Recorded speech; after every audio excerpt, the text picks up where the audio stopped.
What does it mean to know a place? Do you know a place when you can walk to the bathroom with the lights off? Do you know a place when cooking in the kitchen feels like dancing?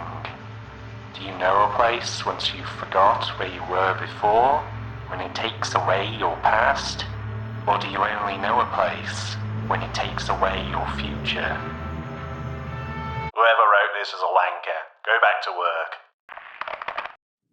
Proximate is a narrative-focused horror game by Kane Maddox, and it has a very unique quirk. Technically, it's a first-person game, looking through the eyes of our protagonist. Only your vision looks like this. That's different. You are taken down to an underwater research base, which has suddenly broken all contact with the surface. This is a problem for the investment firm funding their experiments, so you're being sent down to retrieve any research documents they might have as recoupment. Thing is, the investment firm is also helping develop the Sonar V8 image recognition visor, and as part of your rescue, you're being used as a guinea pig to help test and train the device. It's an amazing invention that translates whatever you see into short descriptive text. That might seem arbitrary, but it can apparently work in any weather or light conditions. So with this, you at least won't have to hunt for any light switches, night vision goggles, or just carrying a torch. Get with the times, Grandad. The tech bros are saying that not seeing is the future of seeing. You might not think it's a fair trade-off, but you agreed to these terms, and the company will be funding a costly medical procedure for us if we do this for them. So that's a good reason to jump through these hoops. We can also take calls on these goggles. Hey, champ! Did you dock all right? You should be able to activate the airlock and take a stroll around now. The sonar visor is designed by the industry's top minds, so I'm sure you'll find your legs with it soon. I'll circle back once you've got your bearings. Oh, and if you could just refrain from breaking anything while you're down there, that would be great. Thanks, bye. Oh god, corporate management. This really is a horror game. Most of this game is going to look like this, and the parts that aren't are going to be you reading documents. Not exactly a visual feast, but this game I came away loving. It's quite smart and aware of what it's trying to do, both in its story and setting, and of course, its gameplay hook. Navigating is a bit tricky. It controls exactly like a first-person horror game normally would. WASD to move, mouse to rotate your head, but with how the visor is laid out, it's like we're doing this from a top-down perspective, orienting ourselves by angles and the distance we are from whatever the visor is seeing in front of us. There is a map of the facility that we download into our visor to help us navigate at least, so that's something. Though just because we can't see doesn't mean we can't hear.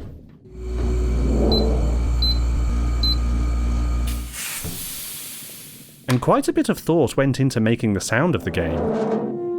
There's almost no music. Instead, you're wrapped up in the almost constant rumble and bubble of the ocean that surrounds the facility, reminding you how isolated you are.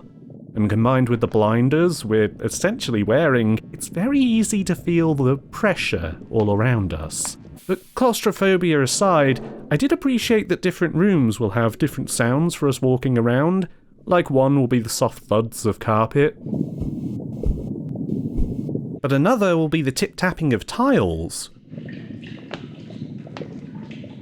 Helps you understand when we're moving between areas if it's not obvious. The navigation might remind you of Iron Lung, and it is definitely an overt inspiration. It's just we're using our own 2 feet rather than navigating a barely functional control panel. At first, I wondered why the game had standard first-person controls. Considering I was rotating on the spot a few times trying to navigate, trying to find certain objects in a room, surely it'd be better to have tank controls in this horror game. Let me walk in straight lines and beeline for things. But the more I played, the more I realized that having standard FPS controls is actually incredibly smart. Just like how Iron Lung forced you to look and move around the submarine to push its buttons to remind you that you are controlling a human being, not a machine, it's the same thing here. If we had tank controls, we'd be separated from that feeling that we are a person, not some autonomous drone zooming through the hallway. It is awkward,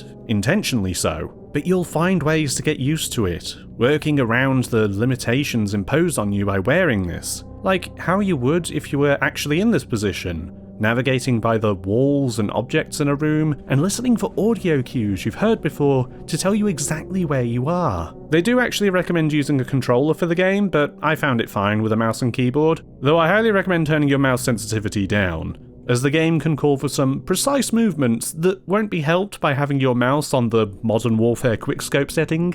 Private Allen, show what I'm talking about.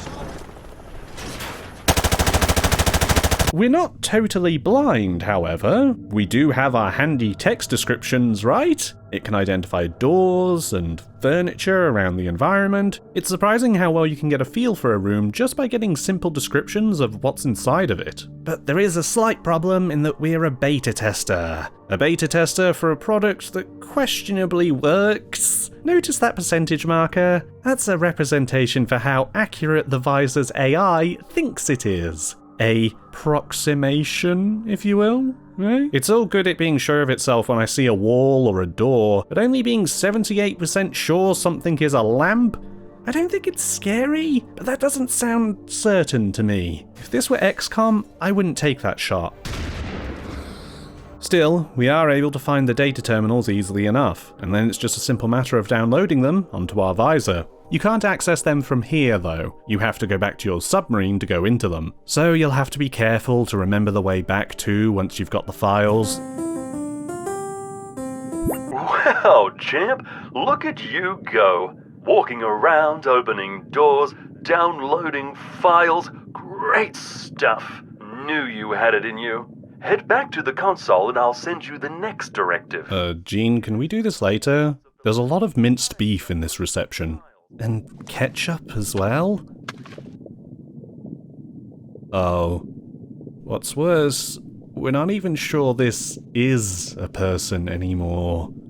The game strikes an interesting tone and atmosphere. While the sounds of the facility and central gimmick lend itself a very oppressive quality, it's also aware that its core conceit is somewhat silly, so it ends up being quite darkly humorous at times, which I think is where this game succeeds. It might not be as likely to give you heart failure as Iron Lung, so it doesn't try to, for the most part. Instead, it makes an identity all of its own with a scenario that's both tense and ludicrous, where its more light-hearted elements make it accessible, but also contrast harshly with its darker side, and it makes both feel all the stronger. Which fits, considering how it rubs up against the modern world, where satire has to go the extra light year to seem unbelievable nowadays. Which brings us nicely to the story, and this is probably the biggest deviation point from Iron Lung. Whereas that game was minimal and suggestive, and wasn't interested in character drama, as opposed to squashing you under the boot heel of its bloody universe, Proximate is very interested in the lives of the employees of this base, in relation to their work, their social lives, their place in the world, and their identities. It's mostly told through the documents you find and read back on your terminal, containing diaries, reports, and more importantly, the employee Slack chat. The writing is also very good, and if there's any reason to get this game, it's for the story most of all. I'm gonna be that annoying guy now and say Proximate story is best experienced for yourself rather than being peeled back by some depressed nerd over the internet. So let me take the opportunity to recommend it, as I will be going into just about the whole game in the next section. It is about 90 minutes long, it even says on the store page, but it's also only £5, or your regional equivalent. You know what you're comfortable with paying, but I personally considered it worth it. Why, it's cheaper than actual minced beef. At least, I hope this is minced beef. You can get it on Steam or itch.io, whatever you prefer. Isn't that nice? Wherever you get it, consider leaving a review for it. The game is quite underseen as of time of writing, and I think it deserves way more attention. So, here we go. If you don't want spoilers, time to leave. For everyone else, let's set things up a little more clearly. The game is set in the not too distant future. The exploited working class has been rising up in certain parts of the world, and this is a problem for capitalist moneymen who enjoy the cheap overseas labour. Enter Neurus. Neurus is a tech company whose chief scientist, Simon, published a paper called Proof of Concept Simulation of Primary Motor Cortex Bypass via Neurosurgical Implantation of EGP7 Hardware, which, put into simple terms, means that they want to put computer chips into corpses to puppet them around as the new undead labour force. If you have ethical concerns about this, then so do the employees of Neurus. Or at least, some of them do. It's kind of fitting that this lab is at the bottom of the ocean, since this does sound a little bit like a scheme some pulpy comic villain would cook up. Just to emphasize the point of our mission again, we're at the base, not to find survivors or see what happened, but to get the intellectual property back for the investment firm backing Neurus, whom Gene works for. That would be great. But from here, we begin to learn about what happened anyway, by accessing computer terminals. Then we take the files back to your submarine to read them on your console. One of the first things you'll get is a cryptic and garbled message about drilling a hole in your skull and telling you, if you hear it, face away. This seems fine. There's also a chart detailing all the different staff on board. You can check this anytime, and it's handy to help you keep track of who's who, since we're only going to be getting to know these people through text logs. I will be abridging things slightly, but the main characters you're going to want to keep in mind are Ella, a bioengineer, Willow, a radiologist, and Simon, the chief scientist I mentioned earlier. This isn't to say the others aren't important, but we don't have time to get into everything. Like the two guys on board who are always playing League together. Ella and Willow are arguably the emotional core of the game's story. If you've watched some of my other videos on horror games, you'll know it turning out to be a gay love story at the end isn't uncommon for this channel. Well, this game's different, because these two are confirmed to queer lovin' by the second room in the game. Add $1 to the pot. They hang, chat, and knock boots together. I really wonder how that is for everyone else in such close proximity. Maybe it's why other relationships are more fraught here? It's not all bad. Ella has a supportive kooky tech friend called Riot, for example. They seem cool. However, HR is going to have stuff to say about these arguments, and the company Slack chat gets put in timeout a lot. There's 8 people stuck 800 meters below sea level performing messed up experiments on corpses. People acting out is kinda expected. Like, of course someone would turn the fridge into a computer. What else is there to do at the bottom of the ocean? Still, the kitchen looks fine. Lots of food waste for the recycler. But after we get these files, I don't think there's anything else here.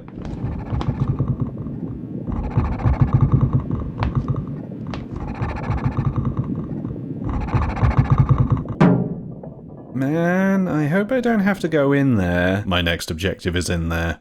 Before we do though, we should talk about Simon. Simon founded Neurus alongside his partner, Ollie. You can actually see Ollie making notes on an old pitch deck they made to get funding ages ago. However, Ollie isn't here amidst the crew, but Simon seems to be writing letters to him. The kind of letters that his psychologist recommends writing, ones that you never actually intend to send, where he talks about even saying his name causing him grief, and he would drown the world if he could see him again. Dr. Frankenstein is deep in mourning down here. He at least likes to pilot station's submersibles to look out on the seafloor. I hope that helps him. So, we go into the bedrooms, which seem fine. The next device we access is a guitar amplifier. Sure, why not? Right. We actually have 2 objectives this time, so let's just... Shit. Can I see what it is? Oh, the goggles don't even guess what they are. They do nothing. Maybe if I just sneak by without looking at them? I guess I am okay. Yay! The next object is a 3D printer. I know the amp belongs to Ella, but I'm not 100% sure who owns this. Maybe there's some way to find out. Hey, champ! Looks like your visor's onboard memory is almost full. Let me just clear some stuff for you. Nothing too important, just your cache, some old software versions, that photo of your cat, your map. Oh, don't worry, you'll still have the one in your submarine console. Should have no problem getting around. How about you open your map and I'll give you a few seconds to memorize your way back home, yeah? What? 10, Oh god, 9, Gene, you pencil-necked 8, busybody, 7, I will strangle 6, you with your 5, pressed 4, white 3, collar, 2. you... Oops. There it goes. See ya. This is bringing back some memories, and rising my blood pressure. So now you have to navigate without having your map to hand. What kind of useless tech gadget is this, where a PNG is too much to spare? And you've lost it for the rest of the game, by the way. You can't re-download it off the console. You have to vaguely memorize the path to the next objective from the sub. I can do it, and it stops me from getting complacent, but I am so making a workplace safety complaint about Gene when I get topside. We're going to be cutting back and forth between the base exploration and the documents from here on in, just as we do in the game. It might be a bit of a whiplash between atmospheric horror and soap opera developments, though. How much whiplash? Well, Ella wants to ask Willow out to make things official. Riot, the head tech and Ella's friend on board, says just to ask her, or she'll lock Ella in the vents. The worst she can say is no. Again, this might seem like an incongruous plotline compared to everything else going on, but I think it's meant to be this way, especially as we see in the other documents that Willow is having more difficult issues.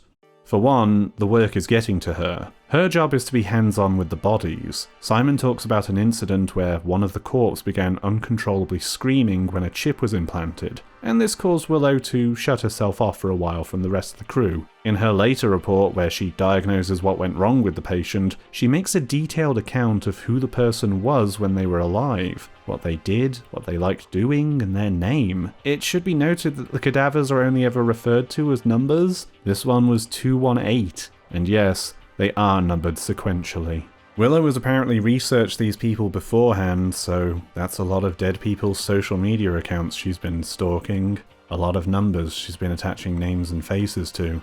But it's not just the work that's getting her down, but her colleagues too, and their lack of empathy. She tries to communicate this to Ella in a previous message, clearly shaken when one of the new bodies was just a teenager. Ella, however, doesn't seem to see things in the same way, almost downright dismissive. Carelessness seems to come naturally to many members of this crew though, perhaps understandably given the work they're doing. Someone shares a news story in the company group chat about socialist Indonesian factories being struck by the military. It's being shared to ask thoughts of if this is good for business or not. One of the staff casually fires off a racial slur that gets removed. Unsurprisingly, it's one of the League players. But the ops officer asked it to be removed not because it's a messed up thing to say, but the staff member says it'll look bad on the company if there was a leak. No reprimands, just don't leave a paper trail. One of the employees is also Asian too, and he says it anyway. They're not bothered, so they say. I don't know Australia well, but I googled if Cronulla was nice, and this was the first result.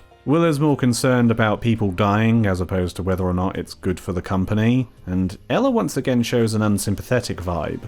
Then, like how Ella leans on Riot for advice, Willow also looks to another employee to talk with, but Ezra here is less supportive than Riot. It's hard not to get a visceral feeling of isolation surrounding her, despite being surrounded by people.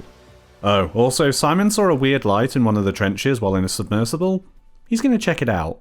I'm sure it's fine. Okay, story break over, time to get back to work. We're in the bathroom this time, and the object of the hour is naturally a smart toilet. I'm gonna assume it's one of the fancy Japanese ones. Blockage detected. Source of blockage appears to be human code. If you would like assistance in removing the blockage, please reach out to one of our friendly technicians. Thank you for choosing Renfield. Well, now the room is flooded, and the door is sealed. Probably a smart feature for an underwater base, I guess. Luckily, there's a vent we can squeeze through.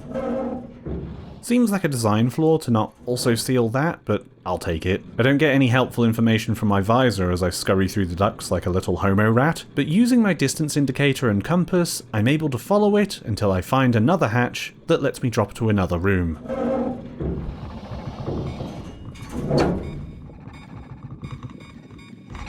Oh god damn it. I'm not looking at you, I'm not looking at you. I don't even know which room this is. Maybe I can just sneak by and find a door? Uh-oh.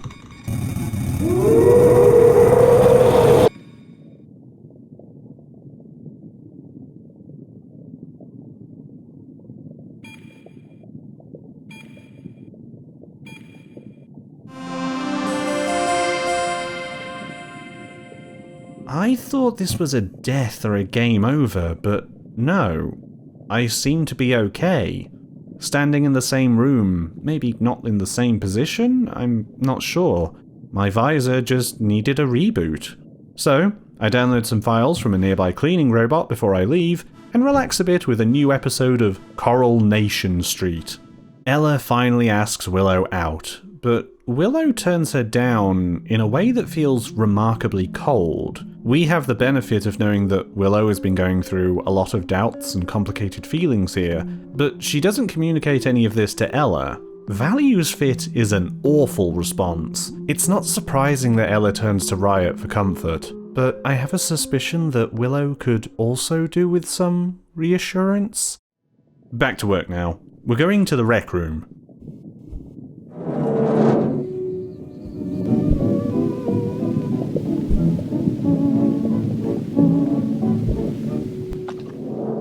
Was that Run Rabbit Run? Weird. We download from a games console, next to someone, and from the jukebox itself. The trip back is easy. I'm getting used to navigating without the help of a map now.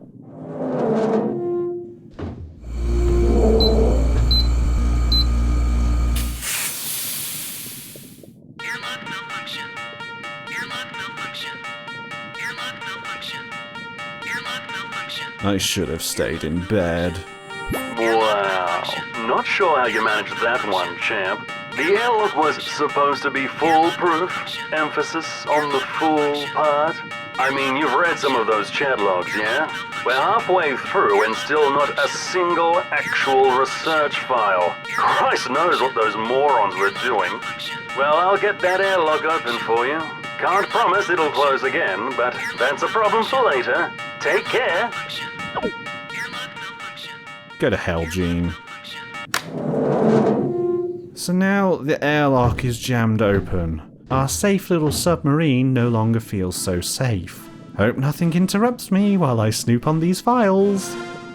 Willow is manifesting her happiness with Gallows' humour, which is prompting some serious managerial conversations of little substance, which she manages to shut down expertly. Here we discover that Neurus hasn't even managed to get any of these corpses standing up with these brain chips, let alone more complex tasks. But wait, if these corpses are only capable of screaming when given their brain chips, what exactly is the thing we're trapped in the complex with? I'd assumed it was some kind of corpse that had come to life and killed everyone, but it seems capable of more than just walking. Meanwhile, the rejection from Willow is manifesting into a lot of self-loathing for Ella, as she goes down some toxic thought processes, trying to figure out what's wrong with herself. Is it her borderline personality disorder? The fact she's trans? Stretch marks? Riot's clearly out of their element here. Ella writes a list of affirmations that implies she's had bad experiences and been abused in the past. Events that are clearly bubbling up after being turned down. Writing this list is probably good, but I'm struck with a sense of an unhealthy obsession with Willow and their relationship reading this. It feels like she put a lot of emotional stock into being accepted, and the gamble paid off badly. It's okay to be disappointed and hurt when turned down, especially from someone you're physically close with. But was this just about being official? If this is too much unrequited love for you, you might be interested to hear in Simon's latest letter to Ollie, he says that he has investigated the trench light, and it's not a light, it's a hole. A burning, bright hole in space that is getting even bigger. The lab will be consumed in 14 months. The Earth would be swallowed in 72 years. He's going to be investigating that. Good luck? Let's continue then to the bionics lab, where hopefully things will be more normal.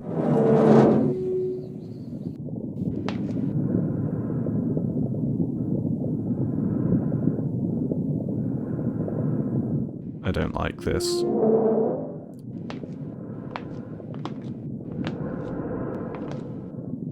From the man this time. I don't like any of this.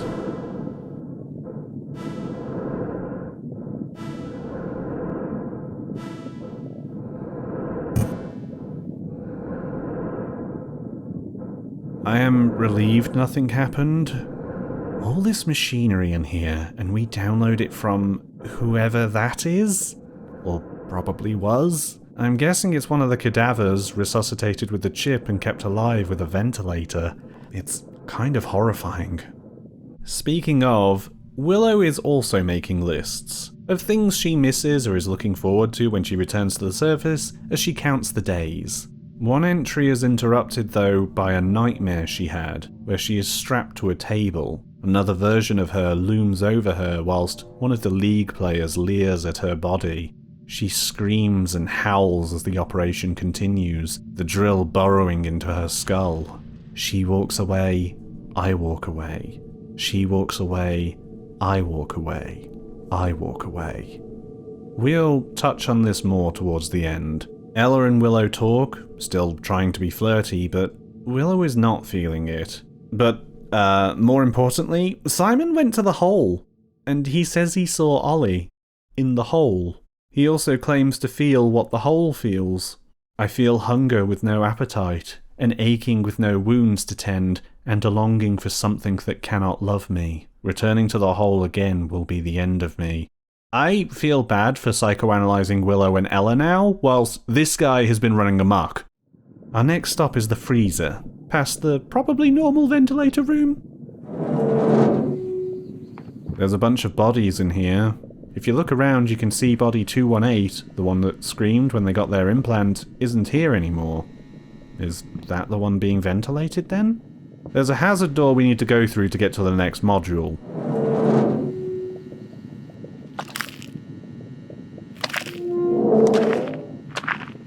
Oh. Oh, I don't like this room. We carefully make our way to one of the brain chips, download a lot of files, and we can now return... Hey, what's this? Oh, don't update now! Please don't update now! Dog? Hey, champ! Looks like you've installed a bad update. Yeah, it's alright, can't fault you for it too much. We did say tech literacy was optional for the role. Honestly, it's on us. Head back to the console and I'll reset your visor for you. I'm sure you know your way around by now. You've certainly dawdled down there enough. Everything is dog. I'm so struck I can't even tell Gene I hate him. I have to leave. Of course the knocker disappears. Why wouldn't they? Navigating back, when everything is registered as a dog, is hard. But I know my way around pretty well by now. Why, I've become so familiar with it, I could walk around this space with my eyes closed. So, we lead with Simon this time, and with good reason, as he's now saying that Ollie is the hole, and he has been waiting for him all this time. I know what must be done, but your hunger frightens me. I will let the team decide. They have always known best. Decide what? Launching one of the cadavers into the hole. Why? Because the hole is hungry. We even see a photo of Ollie in the hole. This would be a good time for the crew to come together and mutiny against the clearly insane leader. However, the League players are, of course, idiots. One person has been tainting the meat rations despite those guys, and others are just indifferent in the face of disaster. There is no solidarity under this ocean. And then there's Ella and Willow. Ella is calling off their flings together, and Willow is given, or maybe pressured, into explaining their feelings for once. And she finally lets out her own self-loathing about being in this lab. I don't know how I'm supposed to be a partner for anyone when everything is like this. Surprisingly, the game then goes out of its way to quote Disco Elysium. True love is possible only in the next world. For new people, it is too late for us. I just finished a replay of Disco when I played this, so that was a welcome surprise. Ella reacts badly to this, for the reasoning not being related to her like she's been anxious about, but rather less personal reasons like the state of the world being wrong. She can't understand it, and Willow can't understand her not understanding. Willow then uses the word fuck buddy to refer to them, and that might as well be a flame to a fuse. Ella lashes out, and whether or not she really means what she's saying, she is saying these things. There's a fair bit I want to get into with this, but again, we should save that for the end. We're off to the furthest most room in the complex now, but again, I'm used to it, so I make it there no problem. I explore the room a little first, and it's about as bad in here as I'd expect. Our last terminal is a bioprinter. What? In use by another operator? Who? There's a man in here, but he's dead and missing a leg. I fumble around the room, groping for some kind of help, when I see a flash of something. Next to a woman, a sonavisor. Connecting to it, we skip the files we already have and get to what I can assume is the data from the bioprinter. If I could sprint in this game, I would be dashing to get back and read what's here. The group vote for feeding the hole is meant to be going ahead, and Ella wants to vote in a way to specifically spite Willow. Good lord. Riot has seemingly dropped their kooky confidence and is actually trying to make an honest appeal for Ella to act like herself again, not just returning from this vindictive spiral, but from even before their relationship. I remember how you stopped playing guitar when you started banging Willow. Please start choosing yourself again. Please. It's voting time. Does the crew launch a dead body to feed the hole? Everyone casts their votes, and I have been abridging things, but it's nice every decision by the crew feels understandable for the stated reasons and also the events leading up to this point. The vote teeters on a tiebreak, with Ella to deliver the final deciding vote. Any goading by the other crewmates is moot. There's only one person here who could sway her choice. Willow, if you pick no, then you would have finally done something worth loving you for. Ella votes yes.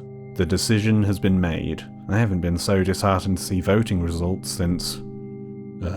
Anyway, the last entry here is from after feeding the hole. The airlock is making this knocking noise. Let him in. Him, specifically. Suddenly I feel I both know what's been shadowing me around here now, but also feel like I know even less. But there's a bonus file on here that came from the sonar goggles that we downloaded from. A contract with Atwood and Davis penned by goddamn Gene, identical to our own contract, except this person was not getting a medical procedure paid for, but was to have their prison sentence commuted. We're not the first person they sent down here, and the company has been preying on the vulnerable and desperate to use as cannon fodder. At the end, whoever this woman was writes, "If this is the future I'm fighting to see, then you can keep it." All the messed up experiments, the doom from a hole in the universe, and the collapse of the base and its personnel, it's understandable why someone would take this stance. We did get a key from this, which will open the laptop that has been sitting in the reception area for the whole game, which contains the final entries these people were able to make. Firstly, Riot deleted all the research files we came here for, and flooded the terminals with the chat logs to spite Atwood. Incredible pettiness that I have to respect doing while everyone was dying. Atwood was contacted, but their AI chatbot support desk was not helpful. Extremely not helpful.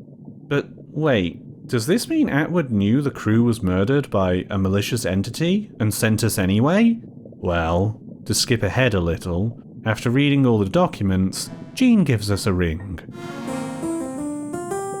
Well, champ, it looks like it... oops, hold on a sec. Nothing. Complete fucking waste. I keep telling the board that this electromortology shit is just another wankfest for guys who wear suit jackets over GitHub t-shirts. But what do I know? Christ. Well, just give the lab to whichever department is responsible for dipshits summoning eldritch horrors. Oh, we don't have one of those? Then tell those wankers at risk that they're getting paid too much.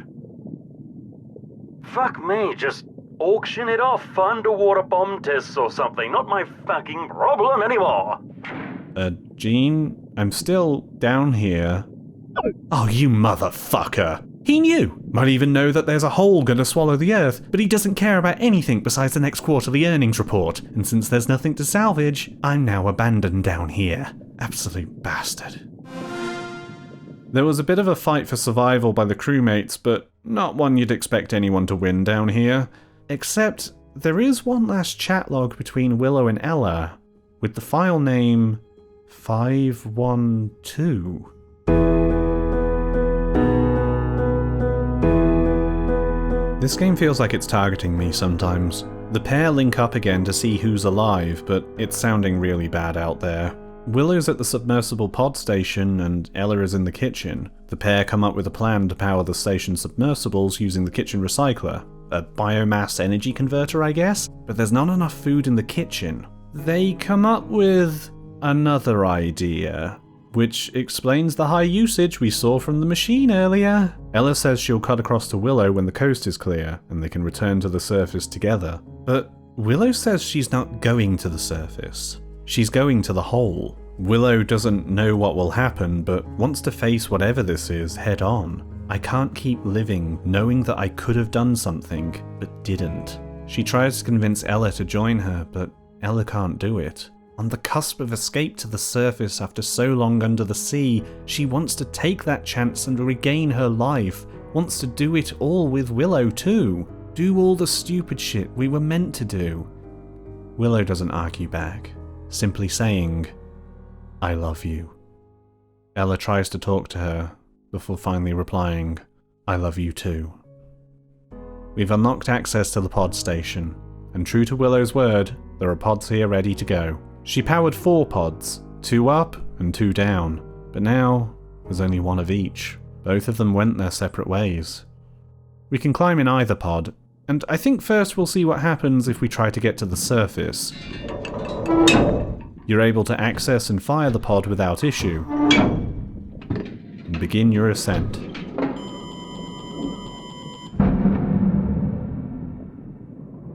It's a long climb, so get comfortable. 750 meters below surface. Maybe take the time to consider what you do to any investment firms that you've become radicalized against recently. 700 meters below surface. 650 meters below surface. 600 meters below surface. 550 meters below surface.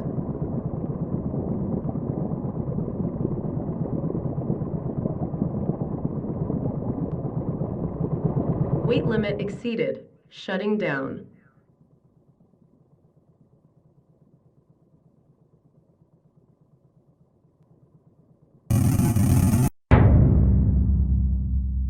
Were you forgetting something? This is obviously not a good ending. God knows if Ella made it out. I hope she did. But let's try Willow's method, going down to face the hole.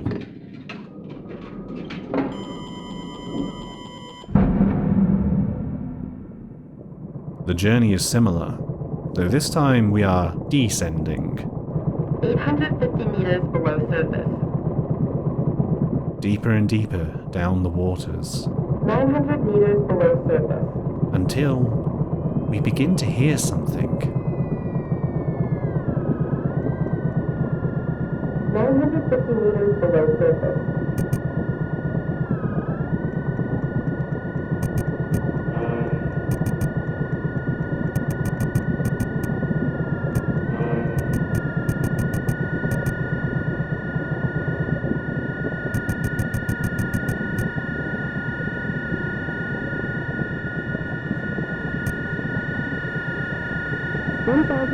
Below surface.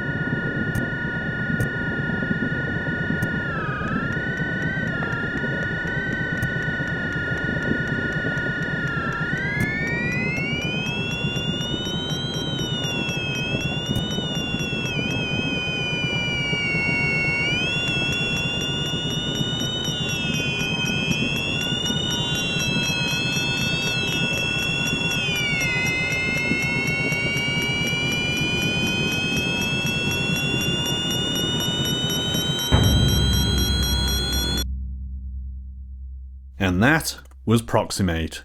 I love this ending, and I want to talk about it in much more detail, as how the whole game culminates to this moment is, I think, really special. Firstly, there's Ella and Willow themselves. The decision that each of them makes feels true to how we've seen them interact throughout the game, and is why I wanted to go over all of this in such detail. Ella is someone who looks inward and ignores the outside. She disregards the ethics of the work that happens and the loss of human life in the world. She is her main focus, and why shouldn't she be? In the past, she's been hurt and abused. She has to affirm that it is not normal or what she deserves. It's not selfish to try and protect yourself from harm, but she's also quick to find fault in herself when Willow turns her down and throws out unavoidable aspects of her being as reasons to loathe herself. While she doesn't know this, no one ever brings up her being trans or borderline or anything like that, not even in private conversations about her. This is her own paranoia, a fear of not being accepted for any reason, which is triggering from this feeling of rejection. Willow, meanwhile, is the opposite. Someone who ignores their own happiness whilst looking outside. She does her work with reluctance, but finds it soul-crushing, as she has to butcher the dead bodies of real people, even the young, all in pursuit of cheap labour. She attaches names and stories to the numbered cadavers as a way of giving them dignity. Everything about this place upsets her, but no one seems to share her concerns. Not even Ella. She sees people dying in the news and is the only one concerned about the human cost rather than the business ramifications. She feels not only isolated, but also complicit in her work. She dreams her emotional self is lobotomized by another version of her who laughs along with the messed up and dehumanizing jokes of her colleagues. She walks away, I walk away.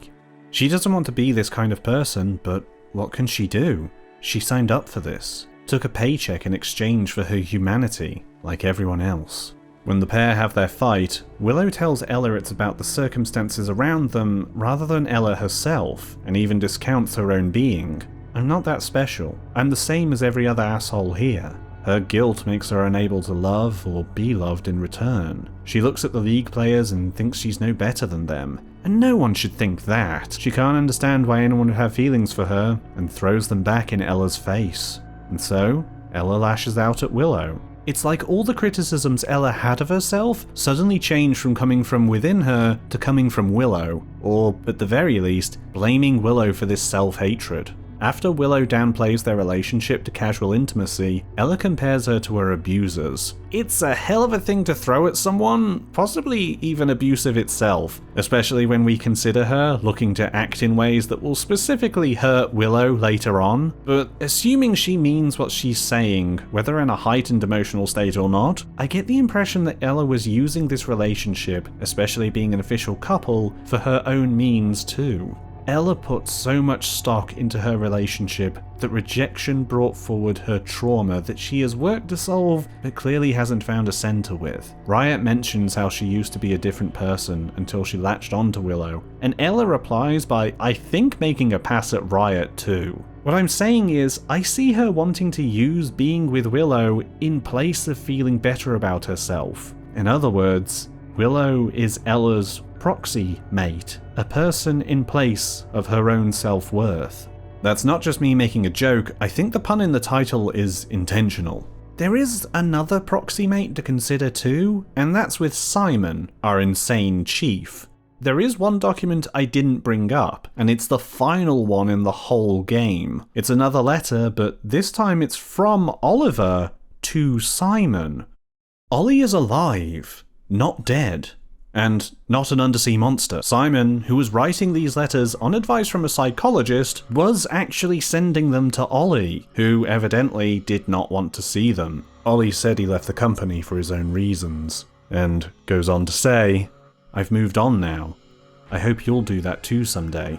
So, Simon was, for lack of a better description, mentally unwell from the outset. His letters of mourning now read as delusional obsession, which tracks for his behaviour when he discovers the hole. When he finds an ever-expanding puncture in physical space, he observes it at first, but goes back and seemingly begins to empathise with it. It scares him, but it clearly excites him too. Seeing Ollie in the hole isn't surprising. This extra-dimensional terror plays off his own longing and becomes a proxy for his beloved mate, and look what it all wrought.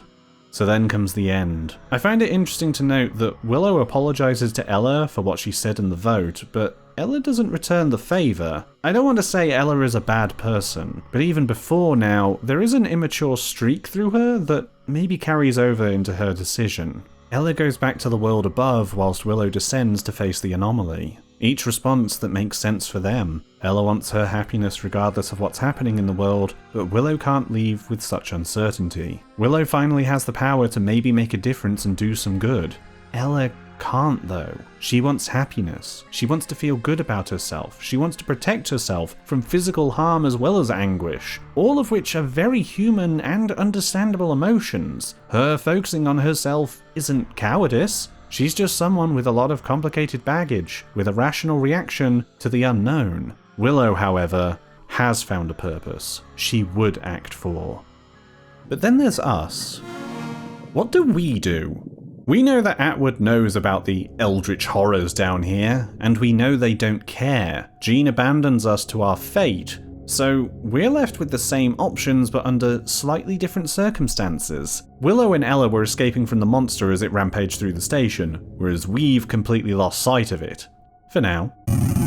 They were in a panicked rush to leave, for any destination, but we have the luxury of considering our options. Where I'm willing to say it's fair for Ella to choose herself and her happiness in this situation, I don't think we deserve the same leeway. If we went up to warn people about the anomaly, who would we tell? Would people even believe us? Even with this data we've collected? Would Atwood even honour their agreements and pay for our surgery? Getting surprised by the entity on the climb up is a reminder that picking this ending, we've learned nothing while down below, and getting killed whilst having our view obscured by this stupid headset is what we deserve. That's why it's so powerful to remove the goggles, the corporate blinders covering our eyes, and see what's around us, what's really out there after all this time in the game. Yes, this cockpit is quite low fidelity, but frankly, I don't care. Choosing to come down here and face this anomaly head on moved me. It is to reject the idea that we humans are powerless in the face of absolute terror. If we have a chance to improve things, to make a difference in a world that is indifferent to our suffering at best, and at other times actively hostile to our existence, shouldn't we take that opportunity? Shouldn't we try to help in dire times, if we can? One last thing. About that question you asked earlier. It reminded me of a certain poem that you might appreciate. It was written by a young communard who was killed on the barricades during the Coalition landings. The story goes that he wrote it on the last night of his life, keeping watch from the barricades in the middle of the night.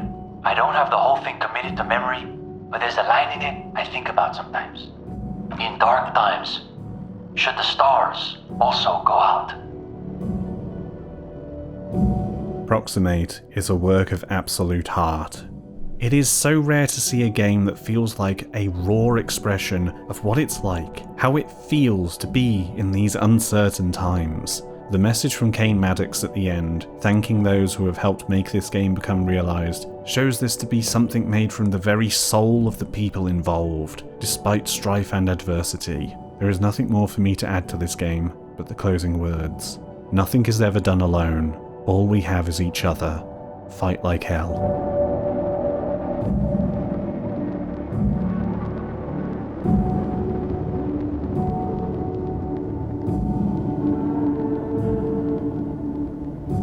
Thank you for watching. I apologise this took so long. Last year I lost control of a lot of things going on, and I more or less stopped feeling good about anything I was making. Multiple projects thrown in the bin until I got to Proximate here. Moving in the middle of making it was also a hell of a thing to balance, and being unable to record for several weeks because of that didn't help. Also, I already mentioned this elsewhere, but I figure I'd say it here as well since he appeared so often. Boris passed away. He lived a long life, full of adventure, and I am glad I knew him for that time. How many cats can claim to have jump scared an unfathomable amount of people at the end of a YouTube video? I miss you, buddy. If you want to keep track of what I'm doing now, or just the nonsense coming to my head, I've been posting on Blue Sky instead of the other site, so follow me on there.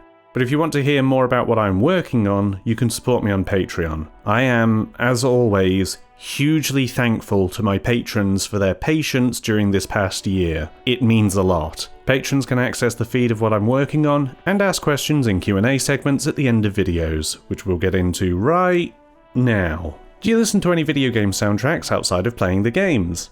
Yes, I go between a lot depending on my mood and what I've been playing, reading, or watching, but a constant has been the Disco Elysium soundtrack, made by Sea Power, as you can probably hear right now. It is a phenomenal vibe that has something for whatever day I have had. Additionally, almost any soundtrack by Masafumi Takada.